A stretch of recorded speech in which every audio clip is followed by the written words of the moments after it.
segunda parte de evitando la pobreza.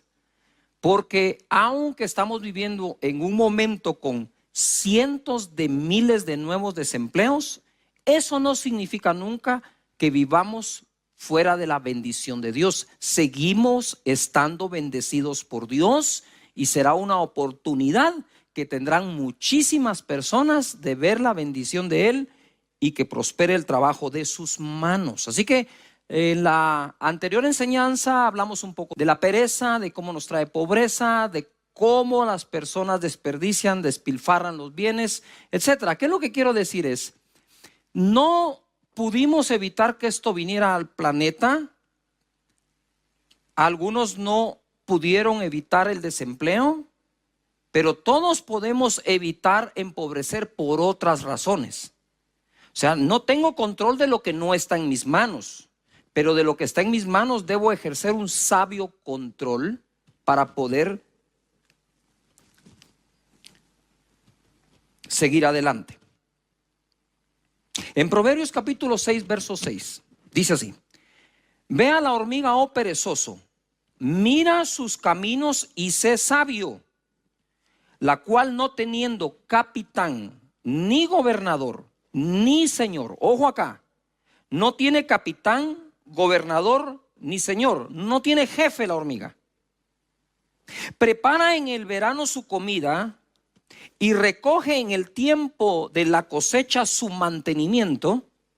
Perezoso, ¿hasta cuándo has de dormir? ¿Hasta cuándo te levantarás de tu sueño? Como dijo alguien, si hay alguien que tiene sueños y nunca los ve cumplirse, es porque de plano está durmiendo mucho. ¿Hasta cuándo te levantarás de tu sueño? ¿Hasta cuándo vas a dormir? Ojo al 10. Un poco de sueño, un poco de dormitar, solo un poco, no es mucho, un poco. Ponga ahí poco, subráyalo, porque a veces nosotros despreciamos lo poco, ¿verdad? O menospreciamos el asunto que sea poco lo que se hace. Dice, un poco de sueño, no necesita mucho, solo un poco. Y un poco de dormitar y cruzar por un poco las manos para reposo. Así vendrá tu necesidad como caminante y tu pobreza como hombre armado. Es decir, esto de cruzar los brazos por un poco, de dormir otro poco, de perecear un poco, que qué rico andar pereceando, eso lo único que hace es atraer como un imán gigantesco a la pobreza. Y dice aquí que te puede sorprender como un hombre armado, o sea, un asaltante. ¿Qué quiere decir eso? Que no te puedes dormir en tus laureles, no porque ya tienes un poco de ahorro, no porque ya llenaste el presupuesto. Entonces a descansar por aquí, a descansar por allá, porque de pronto dice que la pobreza vendrá como un hombre armado y todo lo que hiciste, quizás de forma diligente, se pierde por estar pensando, no, si solo es un poquito, solo es un poco de tiempo y si no es mucho. ¿Tú sabes que se necesitan solo 21 días para quebrantar un buen hábito? Como también 21 días para reemplazar un hábito o para crear uno nuevo, sea bueno o sea malo. Y ya pasaron más de 21 días en esta pandemia. Ya existen nuevos hábitos en las personas. ¿Qué tal el hábito de que como reciben clase los niños desde la casa, ya no, pues no se van a poner el uniforme, o si no usan el uniforme, entonces una pijama, entonces como ya los hábitos ya se metieron. Y nosotros como padres de familia decidimos cuál va a ser el nuevo hábito que nuestra gente va a practicar. ¿Por qué tú crees que hemos hecho todo esto en casa de Dios? Yo le digo a mi equipo, cuidado, nuestra gente regresa con malos hábitos. Tenemos que seguir adelante, que vean que nos estamos esforzando haciendo todo lo que hacemos, los grupos, los encuentros, la academia, las graduaciones, los lanzamientos, todo, las promesas de fe ensancha. Ya empezamos a planear Hechos 29. Sin estar pensando, de pronto en esa época ya nos van a dejar congregarnos presencialmente. Y si no, pues vamos a hacer como que si no, para que no te falte nada a ti. Porque ese es nuestro llamado. Así que ante esto tenemos que aprender algo. No puede ser que una hormiga termine siendo más sabia que los hijos de Dios que tenemos acceso a la mente de Cristo. Es penoso, es vergonzoso levantar las manos a Dios para adorarlo y cruzarlas para no trabajar.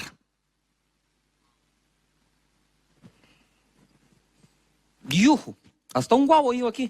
Quiere decir que está pegando esa onda.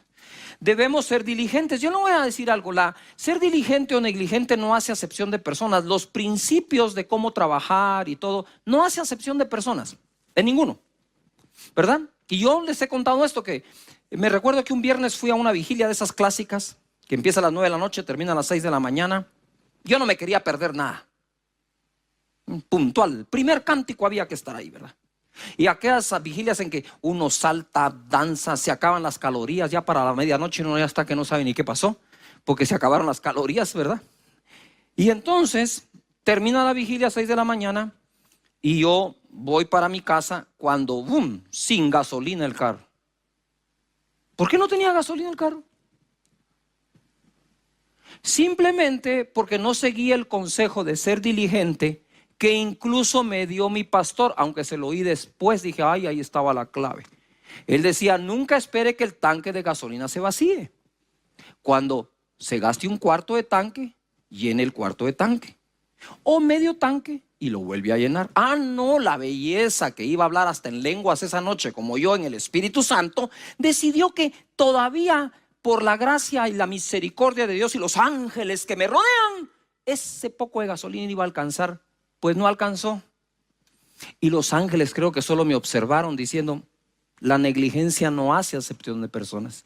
Ahí me tenía usted a las 6 de la mañana con un envase de plástico, con una manguera, yendo a una gasolinera a pie, caminando para regresar, para sacar la gasolina. Es horrible. ¿Qué necesidad hay de hacer eso?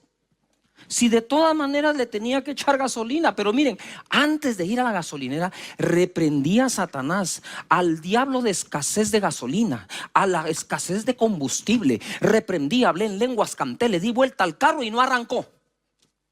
Porque esos principios no tienen que ver con cuánto reprendas y qué batalla espiritual juegas. Eso tiene que ver con ser diligente o negligente. Proverbios 10:4 dice, la mano negligente empobrece. No importa de quién sea esa mano, si es del jefe, del trabajador, del socio mayoritario, del minoritario. No importa si es la mano de quien sea. La mano negligente empobrece, mas la mano de los diligentes enriquece. El que recoge en el verano es hombre entendido. El que duerme en el tiempo de la siega o cosecha es hijo que avergüenza. La versión, en otra versión, la traducción al lenguaje actual dice, si no trabajas te quedas pobre, si trabajas te vuelves rico. El que es precavido guarda comida durante el verano, el que duerme durante la cosecha termina en la vergüenza. ¡Wow! Eso merece hasta un traguito de té.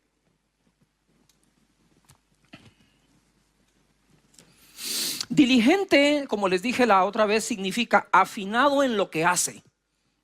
Trabaja fino, estricto, decidido y visionario. Eso es lo que es un diligente. Se lo repito, afinado en lo que hace. Escríbanlo. Ya está siendo negligente en aprender, escríbenlo. Afinado en lo que hace, estricto, decidido y visionario. ¿Qué significa abundancia? Porque el pensamiento del diligente tiende a la abundancia. Preeminencia, utilidad, superioridad. Existe gente muy buena ejecutando su trabajo. Es un buen arquitecto, es un buen médico, un buen odontólogo, es un buen comerciante, vende mucho. Pero al mismo tiempo esa persona es muy mala administrando el fruto de su trabajo. De ahí tenés grandes médicos en quiebra. Grandes arquitectos que les abunda el trabajo, pero nunca les alcanza la plata que ganan. Porque al negligente no hay salario que le aguante. Pero el diligente, todo salario le termina aguantando. Porque dice que el pensamiento del diligente tiende a la abundancia. La pregunta sería aquí, ¿a la abundancia de ingresos? ¿O a que sobreabundancia después de gastos? Yujú. En mi casa decidimos algo desde recién casados con Sonia. vamos a vivir con menos de lo que ganemos sin importar cuánto ganamos. Yujo. Puedes tener fe para traer ingresos a tu vida en esta época, pero vas a necesitar sabiduría para administrarlos. Esto se los dije la semana anterior y se los vuelvo a repetir. Proverbios 13:22 dice: el bueno dejará herederos a los hijos de sus hijos, hasta los nietos, pero la riqueza del pecador está guardada para el justo. 23, en el barbecho de los pobres hay mucho pan, mas se pierde por falta de juicio. Solo lo voy a repasar rápidamente. Barbecho significa terreno o labor que no se siembra por un año o dos para que la tierra descanse o se regenere. Sistema de cultivo que consiste en dejar de sembrar la tierra periódicamente para que se regenere. En ese barbecho, en ese pedazo de tierra que no se cultivaba, los judíos cultivaban la tierra 7 años y uno la dejaban descansar. Siempre había fruto aunque no la cultivaran. Y dice, en el barbecho del pobre hay abundancia de pan. Ahí está. O sea, la tierra aún sin sembrarla, sin cultivarla, daba fruto. Pero ese fruto que daba, sin que nadie trabajara, se perdía por falta de juicio. No estamos en una época en que tú digas, bueno, familia, ya tenemos el presupuesto, ¿verdad? Ya conseguí un nuevo empleo. Bendito Dios, gloria a su nombre. Ya tienes nuevo empleo, perfecto. Ajustado el presupuesto, vamos a bajar gastos, perfecto. Y por ahí hay algún otro negocio que puedes hacer, algo que puedes fabricar. ¿Y qué pasa? No, ya estuvo. No estamos para darnos esos lujos en esta época. Aquí hay que recoger lo que el barbecho da también. No solo la tierra que se cultiva, aquí hay que recoger hasta de la que no se cultiva en esta época o en ese año. ¿Saben que tenemos cosas en común todos? Primero, nos vamos a morir todos. Segundo, no nos llevamos nada. Trabajamos como que nos fuéramos a llevar todo y vivimos como que nunca fuéramos a morir. Es una ironía la vida. Pero hay una tercera cosa en común. La primera, todos moriremos o seremos arrebatados con el Señor, algunos cuando Él venga. La segunda, no nos llevamos nada. La tercera, todos tenemos en común la economía. Necesitamos recursos económicos y estamos unidos por la economía. ¿Qué vistes hoy? ¿Puedes revisar la etiqueta de lo que vistes, dónde fue hecho? Bueno, pues tú estás unido a ese país donde eso fue hecho y produces ingresos a ese país donde fue hecho lo que hoy tienes. Tus tenis, tus jeans, tu camisa, los lentes, todo lo que tengas, la Biblia, tu tableta, tu celular, todo lo que tengas es economía. Y a veces no queremos comprender que en la economía todos estamos unidos, ¿verdad? Mira, esto es una cosa irónica. La gente dice, sí, es que los pastores se quedan con los diezmos. Mentira. Mentira. En la mayoría de las iglesias hay una junta directiva que le pone el salario al pastor y a todos los demás. En el caso de esta iglesia son casi 200 trabajadores que reciben paga. Pero la paga que se le da a la planilla completa es mucho menor que lo que se contrata en servicios. Entonces, somos otra entidad en la economía, ¿verdad? Que de lo que recolecta paga servicios. Hay que pagar la luz, sí. Hay que pagar el agua, sí. Hay que pagar la tierra, sí. Hay que pagar limpieza, sí. Hay que pagar muchísimos. Hay que pagar el uso de datos también. Hay que comprar todas estas cámaras y todo el equipo que se usa para bendecirte, también hay que pagarlo. Entonces, si te das cuenta, los diezmos y las ofrendas que llegan a una iglesia siguen su curso de regreso a la sociedad. Y gente que ni siquiera se congrega recibe el beneficio de eso también. ¿Qué lo que quiero decir? Es que la economía une a todos. Hay gente que cobra servicios en las congregaciones que ni siquiera es creyente, no va a la iglesia, pero sale bendecido también, porque eso es una economía. Estamos unidos por la economía todos. Entonces lo que quiero decirte acá es, si la economía es algo que tira los lazos y une a todos los segmentos, debemos ser todos los segmentos sabios en el uso de los recursos económicos. Dios Padre bendice a cada persona que nos ves con sabiduría para el uso de sus recursos económicos en todo lo que hacen para la honra y la gloria tuya. Amén. Cuando construimos este lugar eran más de 1,200 trabajadores en albañilería que recibieron su paga puntual cada 2 semanas. No derroches, tesoro precioso y aceite hay en la casa del sabio. Estoy leyendo Proverbios 21:20. Lo leo de nuevo. Tesoro precioso y aceite hay en la casa del sabio, mas el hombre insensato todo lo disipa. El que sigue la justicia y la misericordia hallará la vida, la justicia y la honra. Este es el caso del hombre pródigo. Pastor, ¿por qué no dice hijo pródigo? Porque es que pródigos hay un montón, papás, hijos, tíos, sobrinos y de todo. Entonces hablemos mejor del hombre pródigo. Pródigo significa el que desperdicia. La palabra pródigo, como lo he enseñado varias veces, no aparece en la Biblia, sino que es un título que le pusieron a la parábola, ¿verdad? Y el que sí sabía qué significa pródigo, le puso ese nombre, la parábola del hijo pródigo. Hablemos de los hombres pródigos, de los seres humanos pródigos. Verso 13 del capítulo 15. No muchos días después, ni le tardó la onda, juntándolo todo, por favor subrayen todo. El hijo menor se fue lejos a una provincia apartada y allí desperdició sus bienes viviendo perdidamente.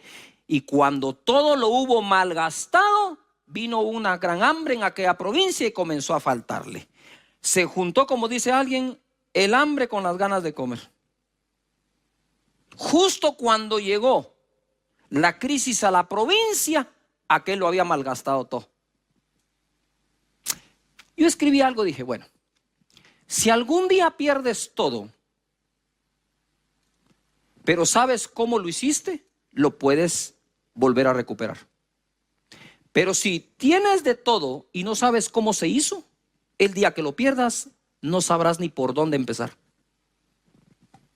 Así que este hijo o este hombre pródigo regresó donde su papá a que le enseñara a ser un buen jornalero o un buen trabajador. Él no sabía ni cómo volver a hacer lo que perdió. Entonces regresó al aprendizaje. Hay que sentarnos a aprender. La palabra disipa significa, o disipar, hacer desaparecer algo, desintegrarlo o aún evaporarlo. En otras palabras, al pródigo se le evaporó todo lo que tenía. ¿Y ahora cómo lo hago? Nadie me da trabajo. Ojalá pudiera apacentar unos cerdos, por ahí lo mandaron.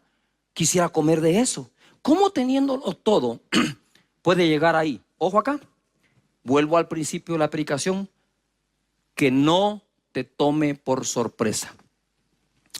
Un poco de malgastar, un poco de pereciar, un poco de cruzar las manos.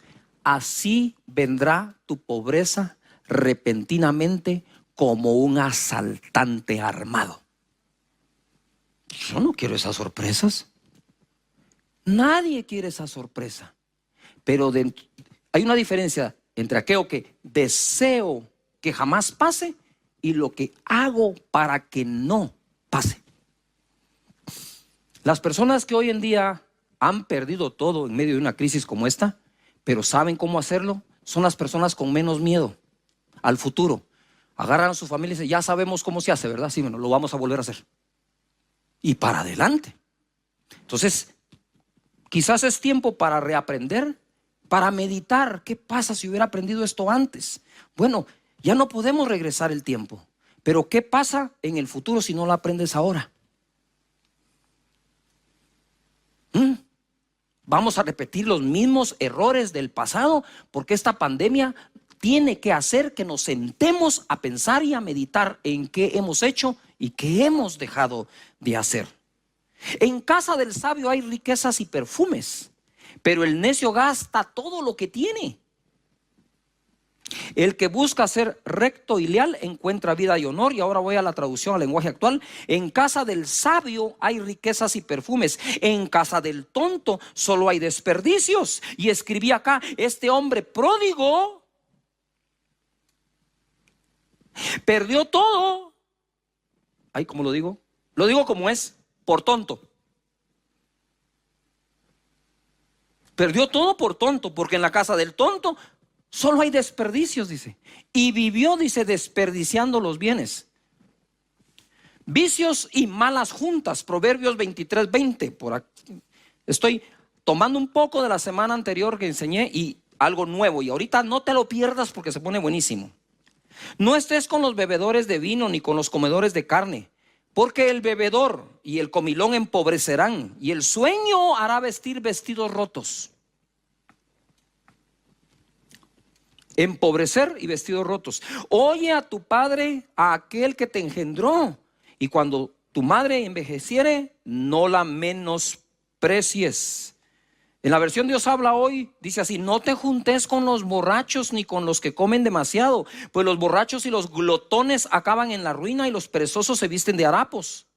Atiende a tu padre que te engendró, no desprecies a tu madre cuando sea anciano. Esto está impresionante. Las malas juntas traen malas conversaciones y las malas conversaciones corrompen buenas costumbres. El problema no es si vas a tomar como ellos toman. El problema es si vas a imitar las acciones que ellos tienen. Porque podrías decir: no, yo no bebo. No bebes, pero quizás vas a imitar acciones de una persona que está haciendo eso. Hay que cuidar las amistades. Y jóvenes, lo que te voy a decir posiblemente te va a caer muy mal, pero cuando tus padres te digan: con esa persona no deberías juntarte, escúchalos. A los 11 años de edad, tu servidor probó la marihuana. Sí, lo que oís. 11 años de edad, en quinto primaria, yo cargaba en el calcetín los puros de marihuana. 11 años, ¿vos te imaginas eso? ¿Cómo la probé? Un amigo me la obsequió. Tengo amigos que han muerto debido al alcoholismo y que un amigo le sirvió su primer trago. Los amigos que por alguna razón tienen la probabilidad de darte algo malo, manténlos de lejos. Y mantendrás de lejos ese tipo de cosas. Ahora bien, debemos adquirir sabiduría e inteligencia, y ahora es que esto se pone buenísimo. Proverbios 4:7 dice: sabiduría ante todo. Adquiere sabiduría, y sobre todas tus posesiones adquiere inteligencia. Tienes que subrayar ahí. Adquirir es el verbo. Posesiones, sobre ellas tienes que tener sabiduría e inteligencia. Pon sabiduría e inteligencia por encima de los bienes debo adquirir. Engrandécela y ella te engrandecerá. Ella te honrará cuando tú la hayas abrazado. Adorno de gracia dará a tu cabeza, corona de hermosura te entregará. Sabiduría adquiere, y sobre todas tus posesiones, inteligencia. Engrandece la sabiduría y la inteligencia. Quiero contarles algo. Hace muchísimos años, yo todavía no recuerdo si estaba soltero o recién casado, pero vino un predicador mexicano buenísimo, buenísimo, buenísimo. Me impactó. Me recuerdo su mensaje: la anatomía de un milagro. No se me olvida. Y casualmente a mí me asignaron si yo podía atenderlo. Con mucho gusto. ¿Qué es lo que usted desea comer? Me dijo: a mí me gusta la comida china. Fui y lo llevé al mejor restaurante que yo podía pagar de comida china. Después de eso le dije: ¿hay algo más que usted desea hacer? 2 cosas, me dijo. Necesito ir a comprar refacciones o repuestos para un automóvil de tal marca. Yo lo llevé. Tercera cosa, quiero ir a una librería cristiana, la mejor que exista. Yo lo llevé. Y empezó a comprar libros y libros y libros. No paraba de comprar libros. Y un hombre ya de avanzada edad. ¿Saben qué hice yo? Bueno, se me quedó viendo. Él me dijo: joven, me dijo, Cash, sí, adquiera conocimiento, porque el conocimiento nadie se lo roba, me dijo. Los bienes sí. ¿Saben qué hice yo? Libro que él compraba, libro que compraba yo. Ni siquiera pregunté de qué era. Yo dije: si este hombre tan sabio compra ese libro, yo lo compro sin preguntar. Perdón, tal vez para algunos de ustedes dice: qué bobada, no importa, a mí me resultó. Sí, y entre ellos todavía lo guardo. Se los quería enseñar hoy. Hasta mi bosquejo encontré aquí adentro. Mira, diccionario ilustrado de la Biblia. Ahí tengo este otro montón, pero no podía traer todos. Quiero contarles esto. Usted sabe, lo quieren ver otra vez, ahí está. Ya vieron cómo sé. ¿Ustedes saben cuánto gasté en libros yo ese día? Más que mi salario entero de un mes. Después dije, oh cielos, ¿y ahora quién podrá defenderme? Y el Chapulín Colorado no apareció por ningún lado. Pero no me arrepiento de haber hecho. Él me enseñó algo muy importante. Si es necesario, paga por adquirir la sabiduría. Porque la riqueza más grande no es el dinero que tienes o los bienes, es la sabiduría con que las haces o los haces. La gente no ha entendido cuál es la verdadera riqueza. La verdadera riqueza es la sabiduría, la inteligencia, el temor de Dios, no los bienes. Los bienes envejecen, se oxidan, se los roban, se gastan, se te olvidan, pasan de moda, ya no sirven, son obsoletos. Pero la sabiduría jamás. Así que aprendí mucho de eso. En Proverbios 3:13 dice, bienaventurado el hombre que haya sabiduría y que obtiene la inteligencia, porque su ganancia es mejor que la ganancia de la plata, y sus frutos más que el oro fino. Más preciosa es que las piedras preciosas, y todo lo que puedes desear no se puede comparar a ella, a la sabiduría. Haz las cosas como Dios las hace. Mira, dice que Él con la sabiduría fundó la tierra y con la inteligencia afirmó los cielos. Proverbios 24:3-4 en la versión Dios habla hoy. Con sabiduría se construye la casa. Uy, como que fueras hijo de Dios, ¿no? Y con inteligencia se ponen sus cimientos. Con conocimientos se llenan sus cuartos de objetos valiosos y de buen gusto. ¡Wow! Si Dios usó la sabiduría para fundar la tierra y para afirmar los cielos, luego dice que nos enseña que nosotros debemos usar la misma sabiduría para construir la casa y la inteligencia para afirmarla y el conocimiento para llenarla de todas las cosas que tanto te gustan.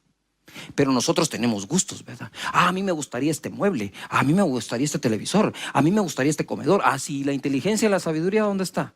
La estás adquiriendo, porque dice que es así como se hace. Trabajo primero, casa después. Proverbios 24:27.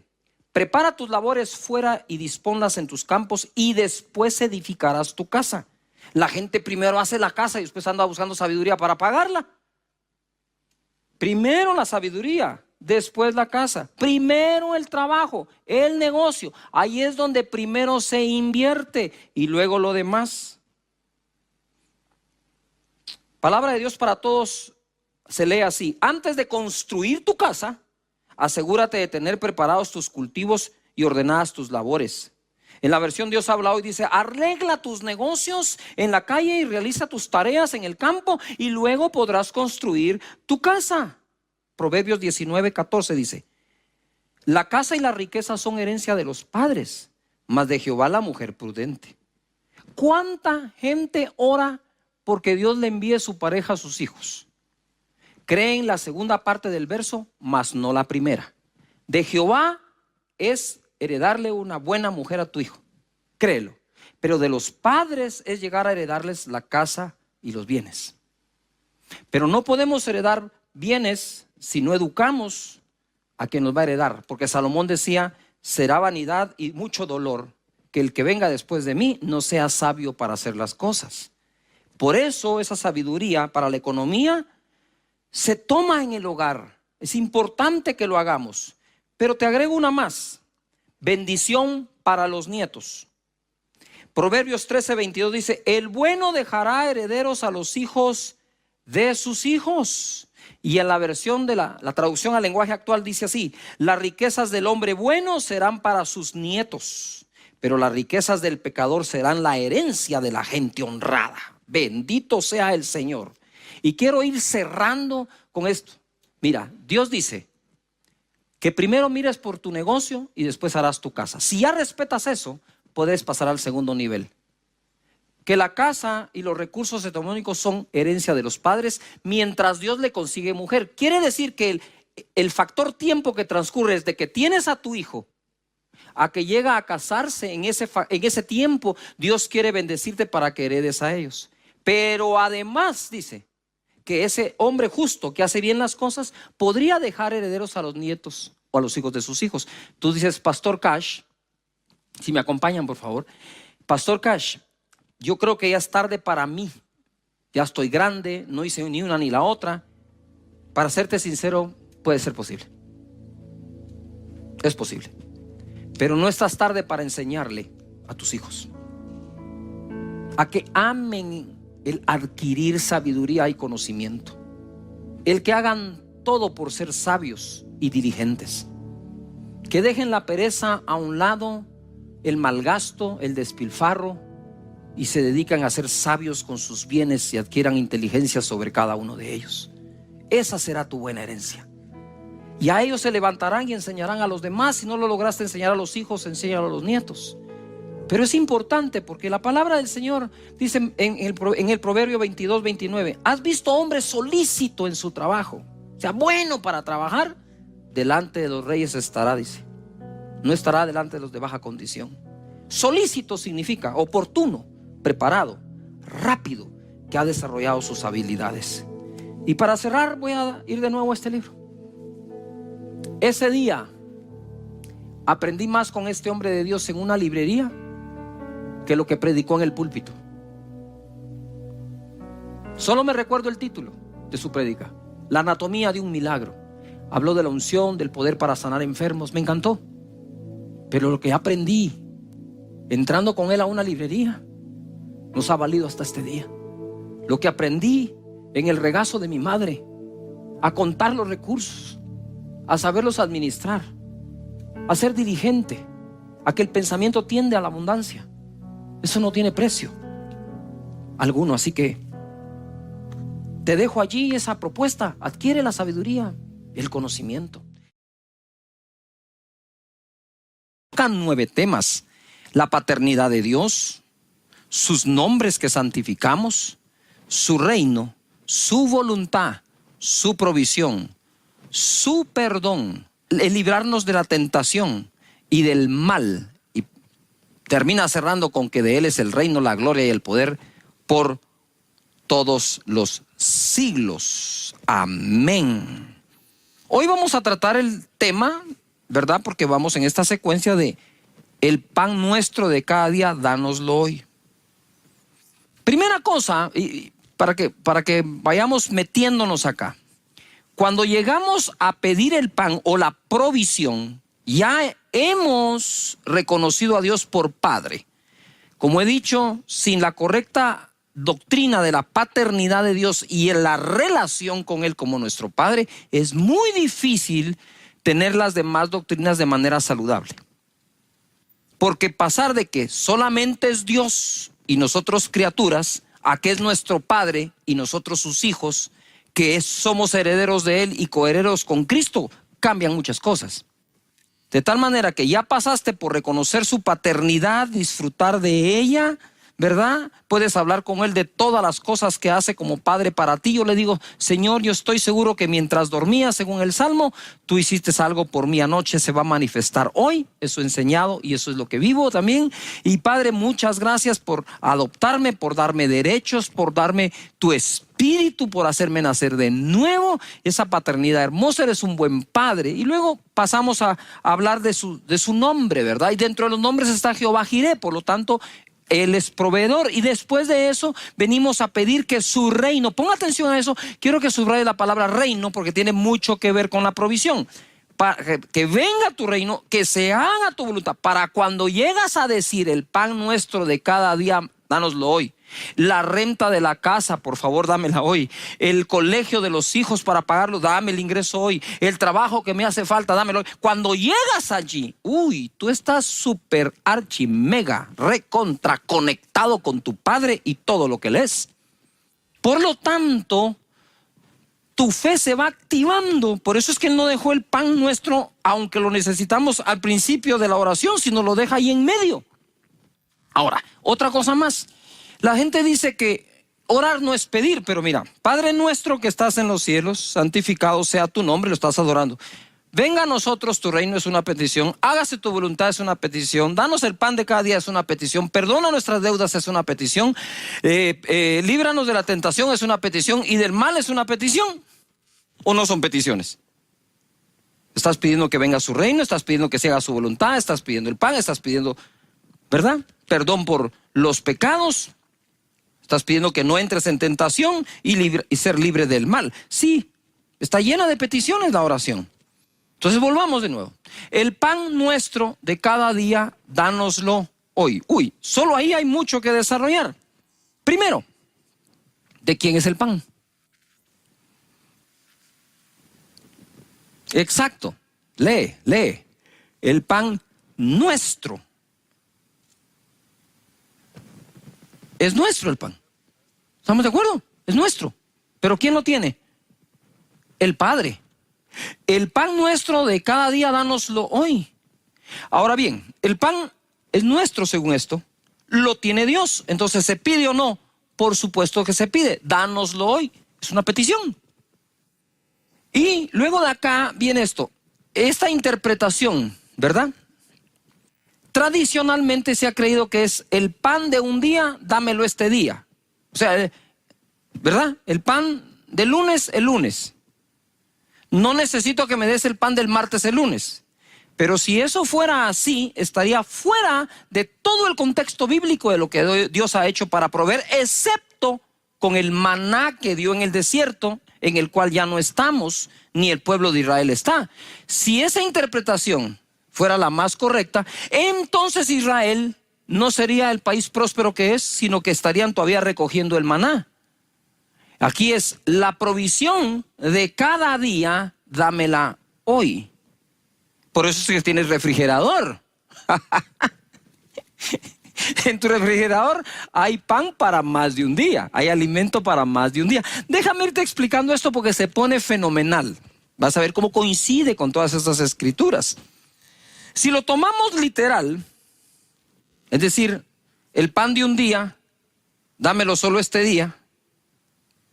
No sé si me estoy explicando. Entonces, hasta tener un refrigerador podría ser pecado, ¿no? Pero ojo. Pero entonces no, eso no concuerda con el sistema de siembra y cosecha de todo tipo de cultivo que nos alimenta. Porque cuando la gente llega a cosechar, no cosecha el trigo de un día. Llega a cosechar el trigo de una temporada. ¿Me estoy explicando acá? Si eso fuera de un día para un día, entonces, Señor, todos los agricultores, ¿verdad? En Israel o los que cultivan trigo, habría que recoger hoy el trigo para hacer el pan de hoy. No recojan el resto del trigo. Mañana recogemos el trigo para el pan de mañana. Pasado, el trigo de pasado para el pan de pasado. Se echa a perder la cosecha. No sé si me estoy explicando. Todo el sistema climatológico del planeta funciona para que existan tiempos para sembrar y tiempos para cosechar, para que tengamos que comer. ¿Me estoy explicando acá? Muy bien. Eso es nada más como para ubicarnos, ¿verdad? Y tener una visión acá. Mira lo que dice Proverbios 3:8. 3:8. Esto me gusta porque le da un balance precioso. En el versículo 7 dice que tengamos el respeto a Jehová o el respeto a Dios. ¿Por qué? En el 8. Porque será medicina a tu cuerpo y refrigerio a tus huesos. Aquí hay un beneficio para el cuerpo. Será medicina a tu cuerpo, refrigerio a tus huesos. Honra a Jehová con tus bienes y con las primicias de todos tus frutos. O sea, los frutos. Si hay primicias de los frutos es porque hay más cosecha de frutos que solo la primicia. Y serán llenos tus graneros. Ahí hay pan para más de un día. Y tus lagares rebosarán de mosto. Ahí hay mosto o vino para más de un día. ¿Qué es lo que quiero explicar acá? Pueden haber épocas en que vamos realmente al día. Pero eso no quiere decir que no podamos pedir que esa provisión venga en un día. Te voy a explicar cómo funciona esto, o cómo puede funcionar si tienes fe. Si el pan viene de esa cosecha de trigo, o ese pan o ese alimento, lo compras con tu salario, con tu ingreso, podrías hacer la prueba y empezar a orar cuando ores por el pan nuestro de cada día, dánoslo hoy. ¿Me estoy explicando? Podrías decir: Señor, yo quisiera que el salario que gano en un mes me lo dieras en 3 semanas. Acortar el tiempo en que ese ingreso venga. Las empresas pueden decir: Señor, la utilidad que nosotros tenemos cada 3 meses, te pedimos que sea mensual. Yuhu. Tú sabes que yo tengo este sistema de oración aún por las personas que conocen a Jesús. Es la oración que he aplicado para que Casa de Dios crezca como ha crecido. Y Señor, las personas que te recibían, ¿sí?, cada mes, Padre, que te reciban cada semana. Que las personas que te reciben en su corazón cada semana, Padre, que te reciban cada día. ¿Ya ves? De una semana en un día. Sería como que el evangelista ore: Padre nuestro que estás en los cielos, ¿verdad? Y cuando llega la provisión de almas, puede decir: Señor, y las almas que se han ganado cada día, dámelas hoy. Hoy, de una vez, hoy. ¿No creen que parece ser de la lógica que así trabaja todo? Entonces, hay que ubicarnos en este tipo de oración. Ahora, quiero decirte de dónde viene realmente la provisión de Dios. Viene en la oración del Padre Nuestro, viene de la primera parte de la oración. Venga a nosotros tu reino. Porque Mateo 6:31 dice: no se afanen pues diciendo qué comeremos o qué beberemos o qué vestiremos, porque los gentiles buscan todas estas cosas, pero vuestro Padre Celestial sabe de qué tienes necesidad de todas estas cosas. Mas buscad primeramente el reino de Dios y su justicia, y todas esas cosas serán añadidas. Por eso en el Padre Nuestro empezamos diciendo: Padre nuestro que estás en los cielos, venga a nosotros tu reino. Y en ese reino, Señor, yo te quiero servir. Ábreme la oportunidad para seguir sirviendo, para servir en mi grupo, para servir en la academia de liderazgo, para poder servir en un encuentro, para poder servir en donde estés sirviendo al Señor, porque primero es tu reino, primero es tu reino. Por eso es que nos congregamos el primer día de la semana, porque buscamos primeramente su reino, y entonces las demás cosas serán ¿qué? Añadidas. Y por eso el pan nuestro de cada día se pide después de buscar su reino.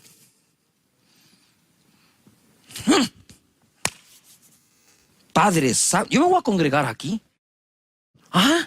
Mira esto. Mira el Salmo 34, por favor, deleítate en Jehová. Dice el Salmo 34:1: bendeciré a Jehová en todo tiempo. Su alabanza estará de continuo en mi boca. De continuo. No solo el día domingo, de continuo. En Jehová se gloriará mi alma. Lo oirán los mansos y se alegrarán. Engrandeced a Jehová conmigo y exaltemos aún a su nombre. Busqué a Jehová y él me oyó y me libró de todos mis temores. Los que miraron a él fueron alumbrados y sus rostros no fueron avergonzados. Este pobre clamó y le oyó Jehová y lo libró de todas sus angustias. El ángel de Jehová acampa alrededor de los que le temen y los defiende.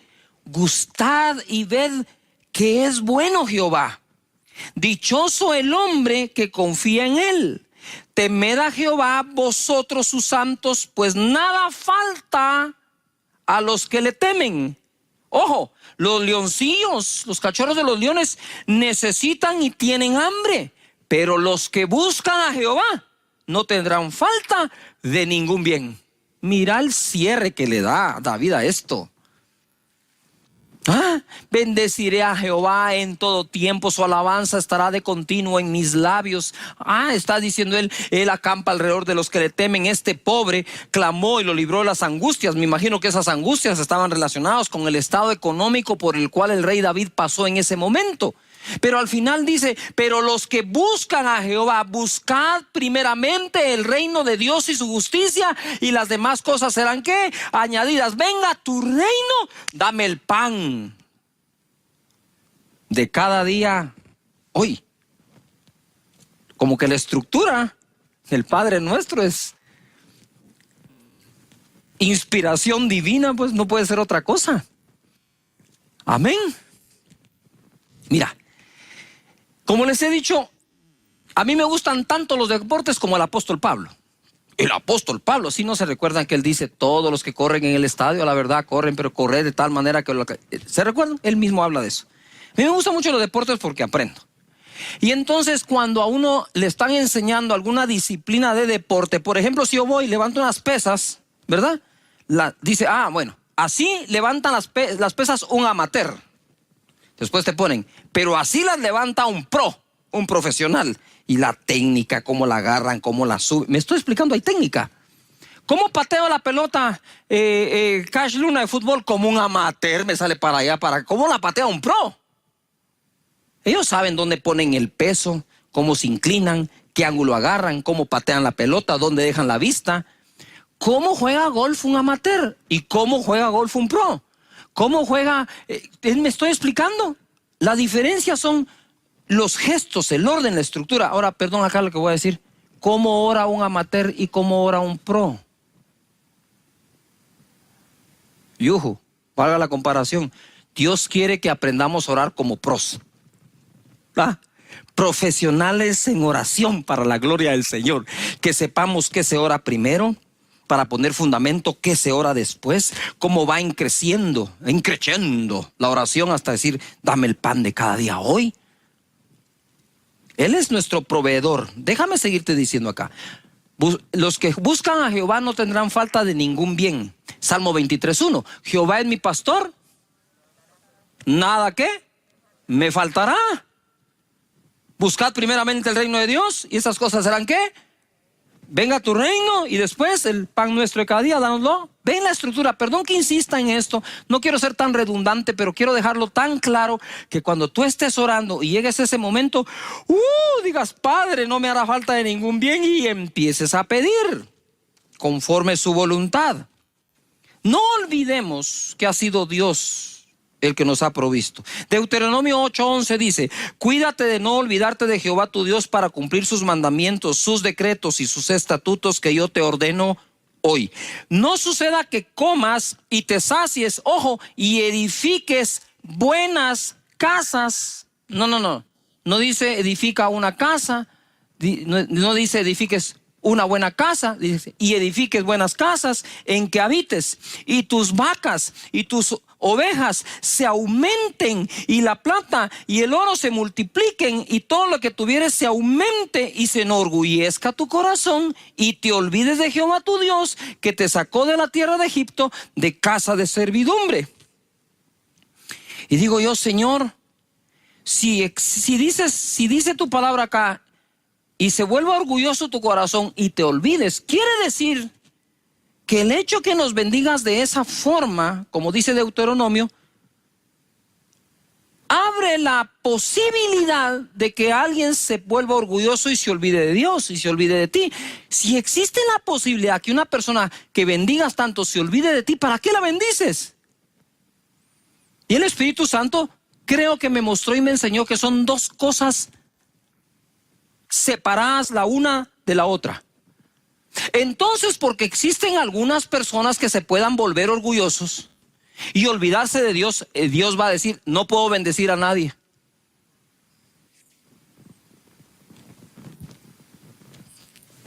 ¿Cómo así? Y todos los que han sido bendecidos en gran manera, que en lugar de olvidarse de Dios, lo buscan de más intensamente y de todo corazón. Yuhu. Pero piensa por un momento como padre.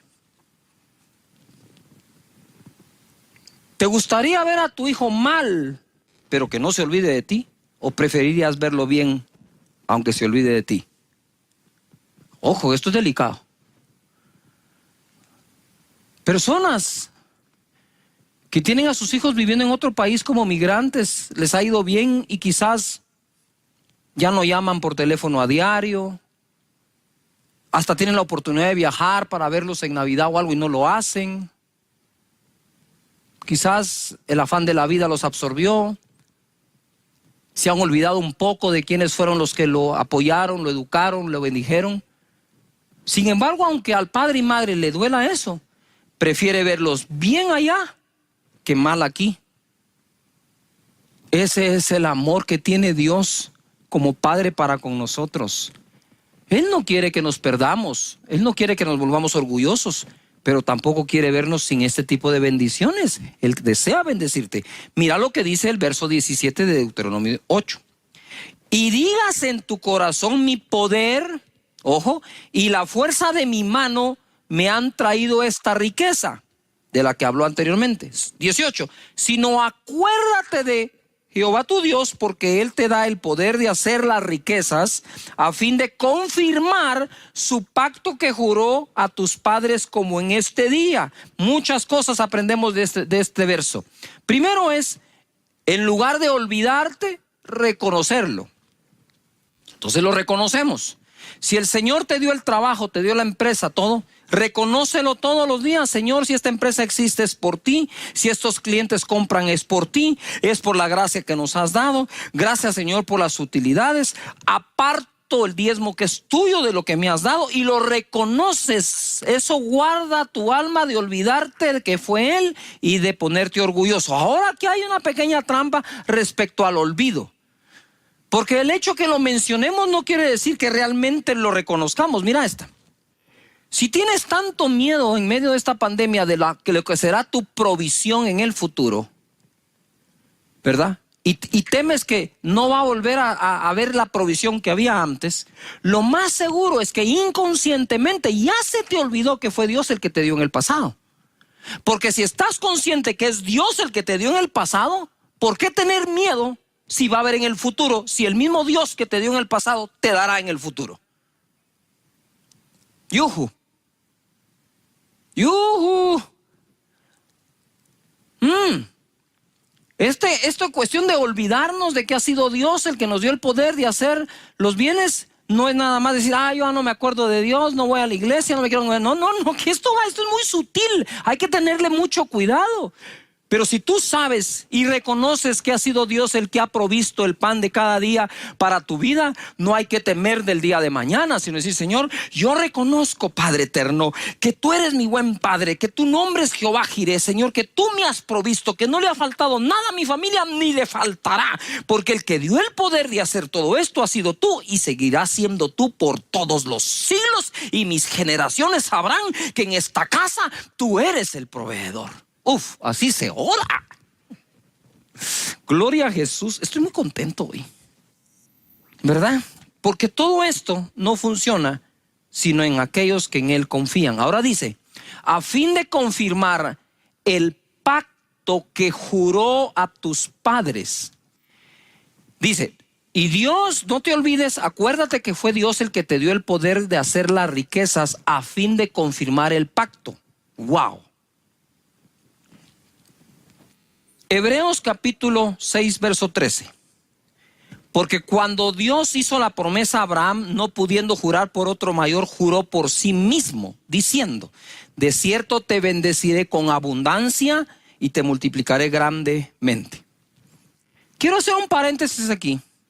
Hablemos de pactos. ¿Sabes en dónde hay mucha confusión? En tratar de dividir en Antiguo Testamento y Nuevo Testamento. Sí. Hay Antiguo Pacto y Nuevo Pacto. Pero no es el único pacto que existe. Está el pacto en la ley, en la cual no podemos ser salvos. El pacto en su sangre, que nos limpia de todo pecado, y somos salvos. Ese pacto emigró, cambió. Pero, ojo, no podemos enmarcar Dios de esta fecha para atrás era diferente de esta fecha para adelante. Porque Dios sigue siendo el mismo de ayer, de hoy y de siempre. Ojo acá. En el tiempo histórico de todos los personajes del Antiguo Testamento, y ojo, no hay un solo pacto. ¿Quién dice que solo el pacto de la ley existe ahí? A ver, les voy a dar un ejemplo. ¿Acaso no existe el arco iris hasta el día de hoy como señal del pacto que Dios hizo con los hombres de no volver a destruir la tierra a través de un diluvio? Y ojo, ¿acaso no existe también dentro del Antiguo Testamento promesas que no tienen que ver con la ley, sino tienen que ver con el amor de Dios y la fe que le tenemos a Él? ¿O acaso en el Antiguo Testamento no existen profecías de que por su herida fuimos nosotros curados? ¿Eso ya no está vigente o está vigente? El hecho de que por la ley no podamos ser salvos no significa que no existan otros pactos que no son pactos de la ley. Él juró bendecir a Abraham y a su descendencia con abundancia y multiplicarlo hasta el de hoy, hasta hoy sigue vigente. Ese no es el pacto de la ley, ese es otro pacto, es en la fe. Entonces hay que reconocer esto. ¿Por qué te digo? Porque te lo leí en Deuteronomio, fíjate, miles de años antes, y te lo leí en el libro de Hebreos. Sigue allí. Entonces, lo que quiero decir es, ten la confianza de que Dios, el bendecirte, sigue vigente. Y el prosperarte, incluso económicamente, como le dijo Abraham, sigue vigente. Por eso, el pan nuestro de cada día, dánoslo hoy, es mucho más amplio ese segmento de la oración que lo que alguna vez hemos pensado. 3 bendiciones por las cuales Jesús pagó. Ojo lo que quiero enseñar ahora. Una cosa es que Dios te vaya a bendecir o te haga una promesa y que no tenga un precio que pagar para cumplírtela. Otra cosa es que tenga que pagar el precio para cumplirlo. En cuanto a la ley y la gracia, para nosotros ser salvos mediante la gracia, por medio de la fe, por la gracia del Señor, Jesús tuvo que derramar su sangre en la cruz del Calvario. No bastó decir, sean salvos, los bendigo. Dijo, no, un momento. La ley exige que un cordero muera para expiación de los pecados. Viene Jesús, el Cordero de Dios, y entrega su vida en la cruz para salvarnos. Otra es la sanidad. Por eso cuando oramos por sanidad, ojo, no es cuestión que Dios desee sanarte, es cuestión que Jesús pagó para que seas sano.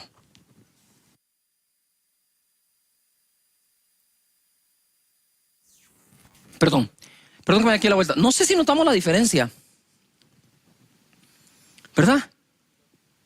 No es lo mismo que te dé alguien un abrazo, por lo cual no tuvo que pagar ningún precio, a que llegue con un obsequio que tuvo que comprar con 6 meses de su salario, tuvo que pagar un precio. Jesús pagó el precio para salvarnos, para darnos como regalo la salvación, Él pagó el precio. Para sanarnos, Él pagó el precio. Vamos a 1 Pedro 2:24. Quien llevó Él mismo nuestros pecados en su cuerpo. Sobre el madero, Él llevó los pecados. Para que nosotros, estando muertos a los pecados, vivamos a la justicia, y por cuya herida fuisteis sanados. Dice la Escritura, Él llevó nuestras enfermedades, sufrió nuestros dolores, por su herida fuimos nosotros curados. Ponga atención, Él llevó nuestra enfermedad, pero nunca se enfermó, porque la llevó en la cruz, no la llevó durante los 33 años de vida. ¿Me estoy explicando? Porque entonces, si Él llevó mi enfermedad, no en la cruz, sino que la llevó durante toda su vida, tuvo que haber sido enfermo desde niño. Y ojo, Él llevó nuestros pecados sobre el madero en la cruz. No es que Él tomó los pecados y Él pecó toda la vida. ¿Me estoy explicando? Fue en la cruz, en el momento de su sacrificio. 2 Corintios 8:9. Pongan atención a este verso. porque ya conocéis la gracia de nuestro Señor Jesucristo, que por amor, subrayen, por amor a vosotros se hizo pobre, ojo, siendo rico. ¿Qué era entonces? ¿Pobre o rico? Claro. Así como fue sano, pero llevó la enfermedad, fue santo, pero llevó el pecado, Él no fue pobre, pero llevó la pobreza en la cruz cuando lo despojan de sus finas vestiduras y muere como pobre. Muere como que fuera pecador sin serlo. Él pagó el precio por amor a nosotros. Y mira lo que dice. Se hizo pobre, no dice fue pobre. Se hizo pobre siendo rico. Algunos dicen era rico en el cielo. No está hablando de eso, porque entonces sería otra cosa. Lo que está hablando aquí es lo siguiente. Mira, es muy difícil creer realmente con las escrituras que Jesús fue pobre si tenía tesorero. ¿Acaso no fue Judas el tesorero? Perdón, no era el contador, no era el que va a la contabilidad, era el que guardaba el tesoro que desde niño recibió cuando los reyes de Oriente le trajeron oro, ¿verdad? Y usó todo eso para bendecir a las demás personas. ¿Qué es lo que quiero decir acá?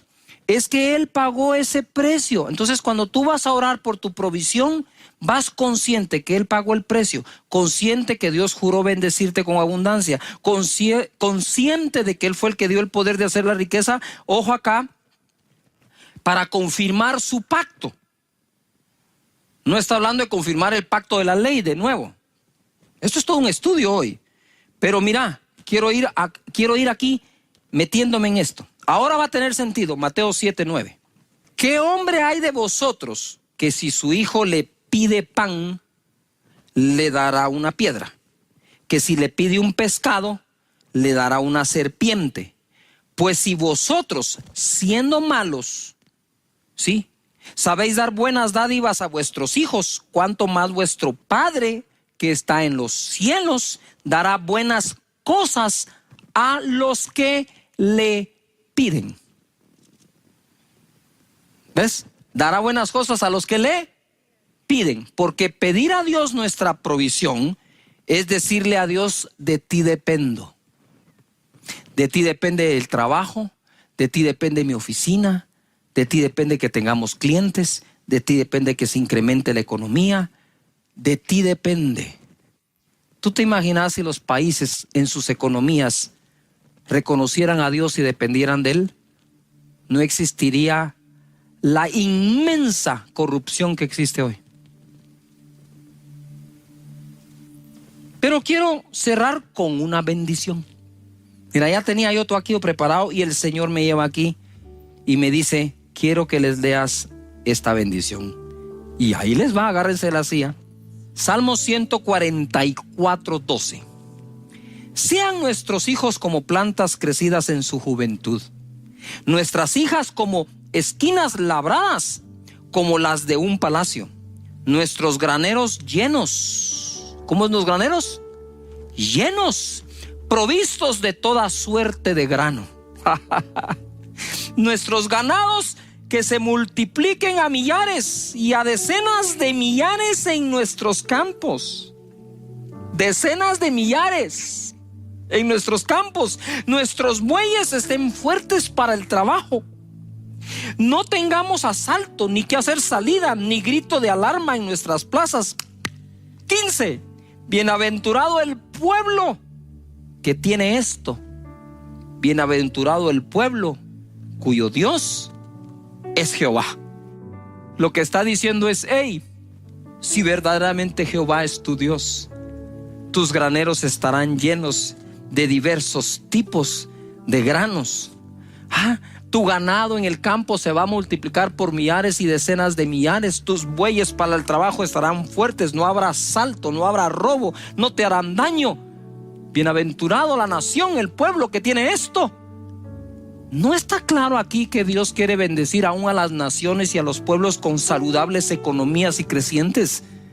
Por supuesto que sí. El pan nuestro de cada día, Dámelo hoy, Señor. Hoy provéelo.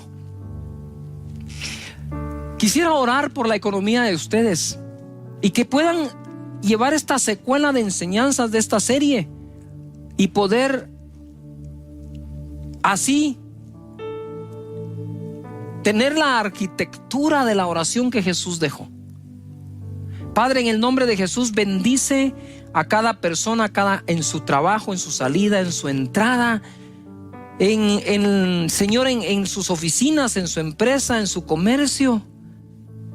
Que seamos gente que te reconoce a ti en esto también, Señor. Que así como te buscamos para estar saludables y sanar de las enfermedades, también te busquemos para que nuestra economía esté bien y que de ti dependamos y esté claro en nuestro ser que de ti dependemos para todo. Que busquemos tu reino y tu justicia primeramente y las demás cosas serán añadidas. Gracias. Tú nos enseñas a orar primero por tu reino, después por la provisión. A servir en tu reino, después en nuestros trabajos. Muchas gracias, Señor. ¿Cómo vamos a aprender a orar? La arquitectura de la oración. Jesús, en una sencilla y corta oración, dejó un contenido impresionante. Acompáñenme a Mateo capítulo 6, verso 8.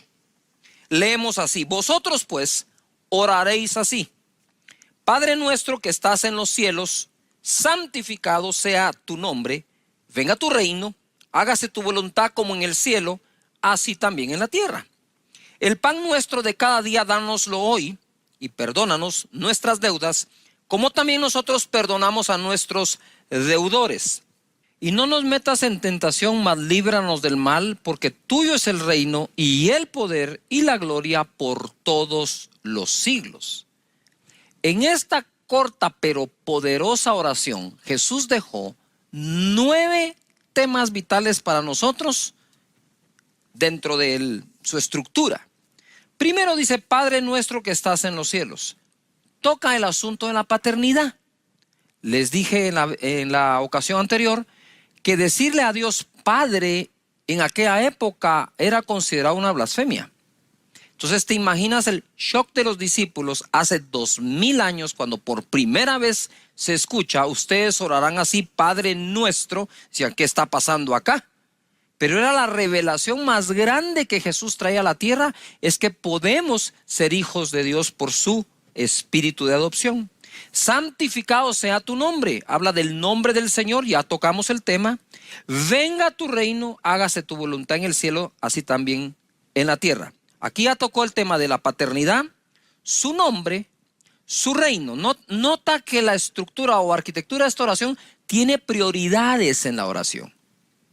Primero vamos a orar conectándonos con Dios como nuestro Padre y todos los beneficios que nos trae ser su hijo. Segundo, vamos a santificar su nombre. Aunque no lo llamamos por su nombre, porque es nuestro Padre, nadie llama por su nombre a su Padre. Jesús nunca dijo Jehová. Jesús siempre dijo mi Padre, vuestro Padre, nuestro Padre. Pero tiene nombre. Y mencionamos los diferentes nombres compuestos de Dios que nos traen muchísimos beneficios. Luego oramos por su reino.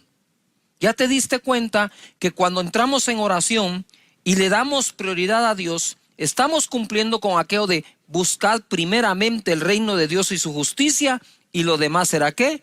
Añadido. Hágase tu voluntad. Mira cómo escala la paternidad, sus nombres, su reino, su voluntad, aquí en la tierra como es hecha en los cielos. Y entonces ya pasamos a nuestra provisión. El pan nuestro de cada día, dánoslo hoy. Quinto tema, provisión. Sexto tema, perdón. Perdona nuestras deudas, así como también nosotros perdonamos a nuestros deudores. No nos metas en tentación. Aquí está hablando de conducta, de santificación. Líbranos del mal, eso es de todo aquel mal, de enfermedades, de pobreza, de miseria, de los que nos persiguen, de aquellos que son enemigos ocultos nuestros. Todo lo que tiene que ver con el mal también está incluido en la oración. Y termina con un sello poderoso, porque tuyo es el reino, tuyo es el poder, la gloria por todos los siglos. No hay perdón, ¿verdad? Entiendo eso de que puede haber un gobierno mundial, un anticristo, pero yo por sobre eso entiendo que no importa, el reino seguirá siendo eternamente de Dios. Y el Señor me hablaba, ahora que vamos a entrar en el tema de este capítulo de la serie: venga tu reino y hágase tu voluntad. Esos serán los temas de hoy, importantísimos. Pero ¿por qué les preocupa tanto el reino de un anticristo? Simple y sencillamente porque no estamos orando porque su reino venga. Cosa diferente es irnos a su reino, porque Él está en los cielos, dice. Sí, Padre nuestro que estás en los cielos, y su reino lo abarca todo, abarca el cielo y abarca la tierra. Señores, Dios no es solo Dios del cielo, Dios es Dios de la tierra también. Dios no es poderoso en el cielo, Dios es poderoso en la tierra también. No solo allá, acá también.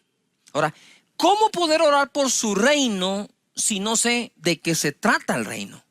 Entonces ya pasé el momento en que estoy orando al Padre, que estoy conectándome con Él, que estoy dejándome ministrar por su paternidad, y en ese momento debes de cancelar toda aquella conducta que tengas basada en una herida que tus padres pudieron ocasionarte, o te diste por herido sin que lo hayan hecho. La cosa es que tenés allá adentro algo que no te permite, porque los padres fueron esto, los padres fueron aquello, sino que enfocarte en que ahora tenés dos padres. Si has tenido un padre terrenal que te ha acompañado acá, ahora tienes un celestial que te acompaña también acá. Cuando ya ministraste al Padre y entonces santificas su nombre y visualizas todo lo que contiene su nombre, entonces estás listo para decir: bueno, venga tu reino, reina tú sobre mi vida, sobre la tierra. Romanos 14:17 dice: porque el reino de Dios no es. Me encanta cuando las escrituras también definen qué no es, porque nos van dejando más claro todo. No es comida ni bebida, es decir, no eran las costumbres de que comen o que beben, sino justicia y paz y gozo en el Espíritu Santo. Es decir, no hay reino de Dios sin el Espíritu Santo, porque es justicia, paz y gozo en el Espíritu. Justicia por cuanto hemos sido justificados por la sangre de Jesucristo. Él nos lavó con su sangre, ¿verdad? Segundo, paz, la paz que sobrepasa todo entendimiento, y el gozo. Entonces, una de las características de las personas que viven en su reino, ¿verdad?, es que saben que su justicia viene de Dios y no de los hombres, y viven en paz y tienen gozo. Venga tu reino, venga tu justicia, tu paz y tu gozo. En 1 Corintios 4:20 leemos: porque el reino de Dios no consiste en palabras, aunque Jesús enseñó la palabra y Él es el verbo o la palabra encarnada. No consiste en palabras, sino en poder. ¡Wow! ¿Por qué? Porque palabras tienen todos, pero poder, ese viene de Dios. Estoy hablando del poder para todo lo sobrenatural.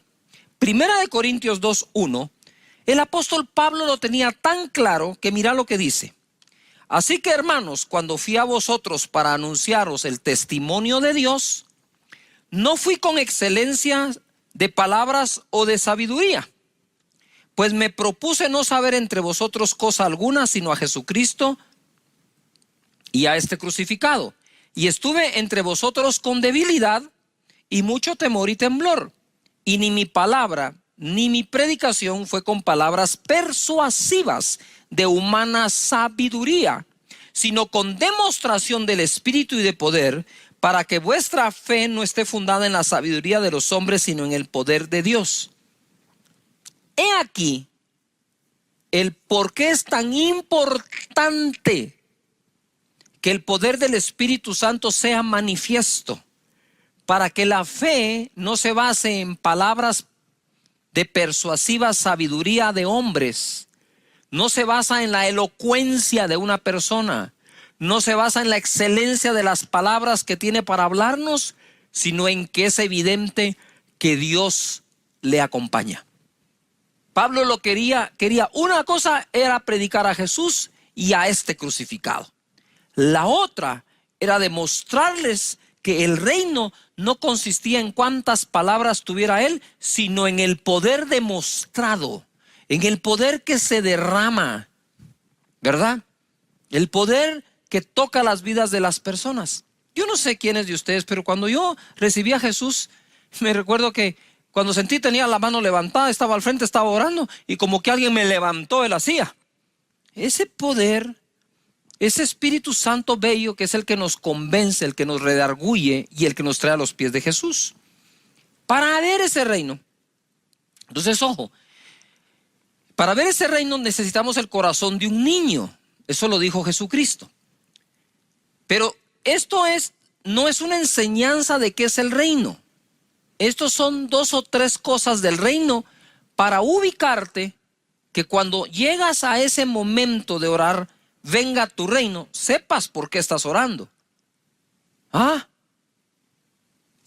Si es, Señor, que venga tu reino, justicia, paz y gozo. Padre Santo, en mi casa hace falta personas que te conozcan en mi hogar. Justifícalos por la fe, levántales la fe, Señor, para que te conozcan, para que vengan a tus pies y que podamos tener paz y gozo aún en medio de toda esta situación que vive el mundo entero. Que se sepa, que se note que nosotros vivimos en tu reino, de acuerdo a un reino que no es de los hombres, sino que es de Dios. Nacemos de nuevo. Juan 3:3, ese es el propósito. Respondió Jesús y le dijo: de cierto te digo que el que no naciere de nuevo no puede ver el reino de Dios. Y nacemos del Espíritu. Ahora, quiero decirles algo. Cuando Jesús aparece en escena, cuando Él nace, ustedes se recordarán que incluso mandaron a matar a todos los niños, ¿verdad? Y cuando Jesús nace en un contexto, ¿verdad? Él nace en un momento en que Israel estaba sometido al imperio romano. Y lo he dicho en otras ocasiones y lo repito en este contexto para que oremos que venga su reino. Está el reino de los romanos y el reino de los judíos. Está el emperador romano, está el César y están los centuriones y toda su línea de comandos y de autoridad. Y de este lado están los ancianos de Israel, ¿verdad? Y que incluso estaban esperando un rey, por eso es que querían que Jesús se volviera rey. Entonces ahora Jesús entra ahí y la audiencia de Jesús eran todos. Dice que toda la ciudad se agolpaba para escucharlo, qué iba a decir después de ver lo que hacía. Y entonces en ese contexto está Roma con sus leyes, con sus preceptos, y está Israel con lo mismo. Y de pronto aparece Jesús y dice: el reino de los cielos es semejante a, y boom, la tira. Y ahora ¿qué? Ahora la audiencia está un poco confundida porque dice: no, el reino de los romanos, no, dice Israel, no, el reino de Israel, no, dice Jesús, miren, ninguno de los dos como tal, qué bueno que tengan su gobernador y ustedes sus ancianos, pero aquí se trata de que el reino de Dios venga.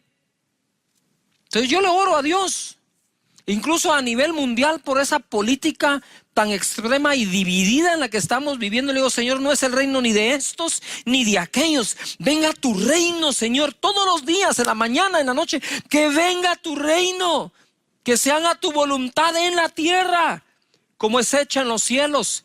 Ya te diste cuenta, ojo, que para ese momento de la oración tú no has hablado nada acerca de ti. Has recibido revelaciones de ti, pero todo ese periodo de la oración es puesto los ojos en el autor y consumador de la fe, en nuestro Padre, en su nombre, en su reino, su voluntad. Después de eso vamos a hablar del pan de cada día. Porque cuando llegues a hablar de la provisión de cada día, en ese momento tu fe está hasta el tope. Porque visualizas a Dios como es proveedor, sanador, nuestra justicia, bandera, nuestra defensa, Rey de reyes, Señor de señores, el león de la tribu de Judá, el lirio de los valles. el sol de justicia, el alfa y el omega, el principio y el final. ¿Cuánto puedes adorar a Dios solo con santificar su nombre? Para cuando llegas a decir, ay Señor, necesito trabajo, y no, olvídate, ya la fe está hasta arriba. No vas a pedir trabajo, vas a pedir empresa. Por eso el Señor deja este orden en esta oración. Algo que te puede ayudar es ir a revisar las parábolas que hablan del reino. Son muchas, pero aquí te tengo 7 principales. La parábola del sembrador, el trigo y la mala cizaña, el grano de mostaza, la levadura, el tesoro escondido, la perla de gran precio y la red que se tira para sacar los peces. Ahora vamos a Mateo capítulo 11, verso 12. ¿Por qué es tan importante orar que venga su reino? Desde los días de Juan el Bautista hasta ahora, dijo Jesús, el reino de los cielos sufre violencia y los violentos lo arrebatan. Esto se ha dado a muchas interpretaciones. Para que tengamos un poco más de luz de este pasaje, quiero leerlo en la versión Dios habla hoy. Desde que vino Juan el Bautista hasta ahora, el reino de los cielos sufre violencia y los que usan la fuerza pretenden acabar con él. Señores, nada ni nadie va a impedir que el reino de Dios venga, que el reino de Dios se establezca. ¿Ya se dieron cuenta? No es el gobierno de un lado ni del otro, ni de unos ni de aquellos, sino el de Dios. Pero ese reino que está estableciéndose en la tierra sufre violencia. Dice, y los violentos creen que con su fuerza pretenden acabar con el reino. Entonces tú estás orando, Padre, ya estás con la paternidad de nuevo. Perdón que insista, pero estoy tratando de guiarte, de dirigirte como pueda a que lleves esa arquitectura, ese diseño de la oración a tu dormitorio, a tu alcoba, cerrada la puerta, en privado, y puedas orar de esta forma y tener resultados. Pasemos al otro tema. Hágase tu voluntad. Esto es para muchos muy, ¿cómo digo yo? Tal vez ambiguo. No está claramente definido.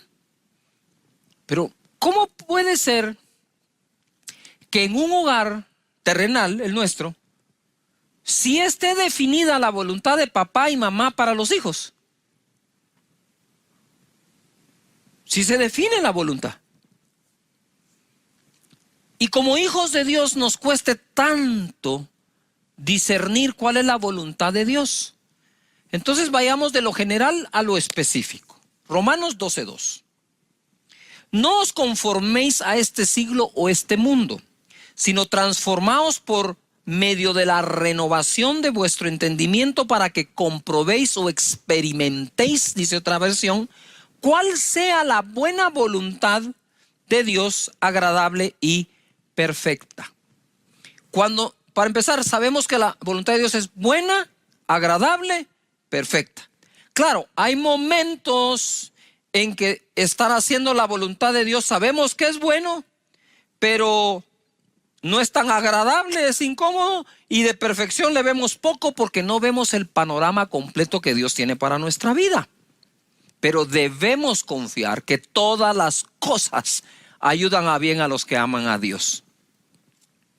Lo que hoy ves como malo, mañana lo vas a lograr ver como, wow, este fue el camino que Dios proveyó para que me levantara e hiciera lo que hoy hago. Para que comprobéis o experimentar cuál sea la buena voluntad. Para discernir la voluntad tenemos que renovar nuestra mente continuamente, que es lo que trae transformación. Eso lo hacemos a través de las escrituras. Como les he repetido, una cosa es leer las escrituras con los prejuicios que tengo por lo que ya creo, y otra cosa es creer de acuerdo a lo que leo. Cuando creo de acuerdo a lo que leo, entonces dejo que cada una de estas escrituras, palabra, se vaya metiendo y se vaya renovando mi mente y transformando mi ser.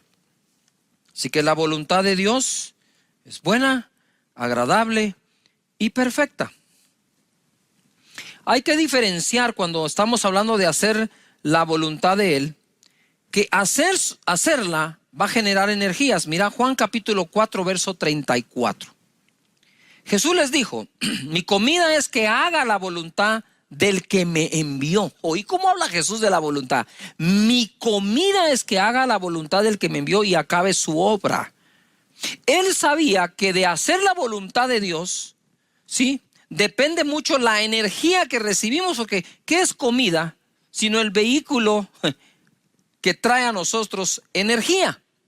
Cuando hacemos la voluntad de Dios, somos energizados, tenemos energía de parte de Dios, da fuerzas a hacer su voluntad. Aunque en el momento de hacerlo nos podemos sentir cansados, lo que produce es eso, lo mismo que produce un alimento. Por eso hacer la voluntad de Dios es bueno. Entonces estamos orando de nuevo, regresamos orando, enseño, oramos.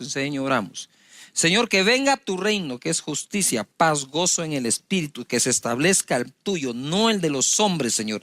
Gracias, Padre eterno, que venga ese reino. Y entonces examinas más las parábolas y vas a encontrar más cómo orar ese tema.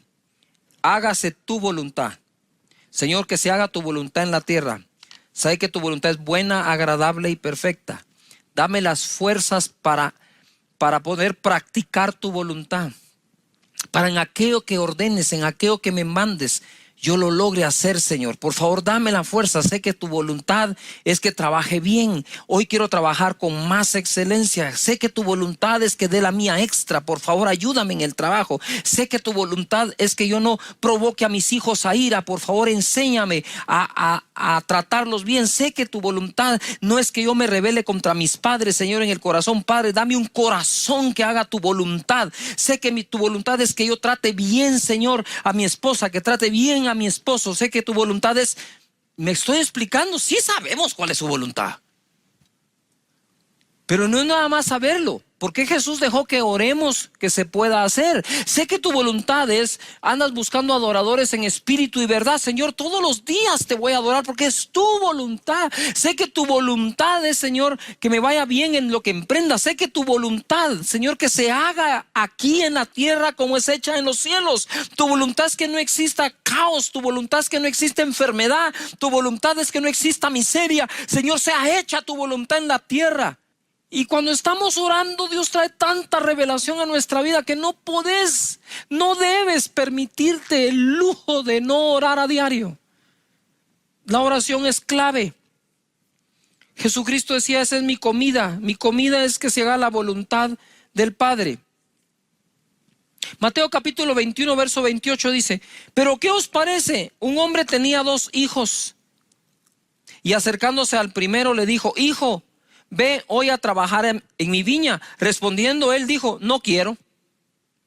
Pero después arrepentido fue y acercándose al otro, le dijo de la misma manera y respondiendo él dijo, sí, Señor, yo voy, y no fue. ¿Cuál de los 2 hizo la voluntad de su padre? Dijeron ellos. El primero. Jesús les dijo, de cierto os digo que los publicanos y las rameras van delante de vosotros al reino de Dios. Mira, un hijo dijo, no, yo no quiero ir. Pero al final terminó yendo. El otro dijo, sí, yo voy. Y no fue. Y dice Jesús, ¿quién hizo la voluntad? Pues el primero, que aunque dijo que no, la terminó haciendo. Y en oración recibí básicamente 3 testimonios de lo bueno que nos va cuando hacemos su voluntad. El primero fue Abraham. Dios le dice, hey Abraham, sal de la tierra de tu parentela, de la tierra de Ur de los Caldeos, y vete a la tierra que te mostraré, y haré de ti una nación grande, y en tus simientes serán benditas todas las familias de la tierra. Y Abraham agarró sus maletas sin saber a dónde iba, pero hizo la voluntad de Dios. Y mira lo que dice Hechos 13:22 acerca del rey David. Hablando de Saúl, el rey dice, quitado Saúl, les levantó por rey a David, de quien dio también testimonio Dios, diciendo, he hallado a David, hijo de Isaí, varón conforme mi corazón, quien hará todo lo que yo quiero. Su voluntad. No es fácil a veces. David tuvo N defectos, Abraham tuvo N defectos, pero al final los dos hicieron la voluntad de Dios. Así como aquel hijo dijo no y al final fue. Y saben una cosa, decirle no a Dios no solo se hace con palabras, a veces se hace con actos, a veces se hace con actitudes, pero lo que cuenta es lo que al final hagas, que hagas su voluntad. Jesús, en Mateo capítulo 26, verso 38, entonces Jesús les dijo: mi alma está muy triste hasta la muerte, quedaos aquí y velad conmigo. Yendo un poco adelante, se postró sobre su rostro, orando y diciendo: Padre mío, si es posible, pasa de mí esta copa, pero no sea como yo quiero, sino como tú. Y esta oración, dice la Escritura, la hizo 3 veces Jesús. 3 veces. Repetir sin sentido son palabras huecas y vacías. Repetir con sentido es insistencia por fe. Jesús, o sea, hacer la voluntad del Padre, yo sé cuál es.